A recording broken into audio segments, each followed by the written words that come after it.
ನಮ್ಮಮ್ಮ ಹೋದ್ಮೇಲೆ ಮನೆಗೆ ಜೀವನ ಇರಲಿಲ್ಲ. ನೀವೆಲ್ಲ ಬಂದು ಈ ಮನೆಗೆ ಜೀವ ತುಂಬಿದ್ರಿ. ದೇವ್ರ ಥರ ಇದ್ದಿದ್ದು ನಮ್ಮಮ್ಮನ ದೆವ್ವ ಅಂತ ಇದ್ದೀರಾ. Thank you. ನೀವೆಲ್ಲ ಹೊರಡಿ. ರುಣ, ಬೇಜಾರು ಮಾಡ್ಕೊಬೇಡ ಕಣೋ. ಆದರೆ ಈ ಮನೇಲಿ ಏನೂ ಇದೆ ಕಣೋ. ಸರಿ ಕಣ್ರೋ, ನನ್ನ ಬಿಟ್ಟು ಈ ಮನೇಲಿ ದೆವ್ವ ಇದೆ ಅಂತ ನೀವೆಲ್ಲರೂ ನೋಡಿದ್ದೀರ. Okay fine. ನಿಮ್ಮಲ್ಲಿ ಒಬ್ಬರು ಯಾರಾದರೂ ಈ ಮನೇಲಿ ದೆವ್ವ ಇದೆ ಅಂತ ಪ್ರೂವ್ ಮಾಡಿದ್ರೆ ಆ ಕ್ಷಣನೇ ನಾನು ಎಲ್ಲ ಬಿಟ್ಟು ನಿಮ್ಮ ಜೊತೆಲಿ ಬರ್ತೀನಿ. ಈ ಟೈಮಲ್ಲಿ ಇವ್ನು ಮಾತುಗಳು ಟೆಂಪ್ಟ್ ಆಗ್ತಿದೆ. ನವೀನ ಮತ್ತೆ ಚಾನ್ಸ್ ಸಿಕ್ತು, ಮಿಸ್ ಮಾಡ್ಕೊಬೇಡ. ಓಕೆನಾ? ರುಣ, ಏನು ಹೇಳ್ತಿದ್ಯಾ? ಫ್ರೆಂಡ್ ಕಣೋ, ನಮ್ಮ ಬೆಸ್ಟ್ ಫ್ರೆಂಡ್ ನೀನು.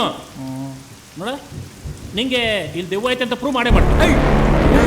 ಆಯ್ತಾಡ ನೋಡ, ಇಲ್ಲಿ ದೆವ್ವ ಇದೆ ಅಂತ ಗೊತ್ತಾದ ತಕ್ಷಣ ಸುಮ್ಮನೆ ನಮ್ಮ ಜೊತೆ ಗೊತ್ತಿರಬೇಕು. ಒಪ್ಗೆನಾ?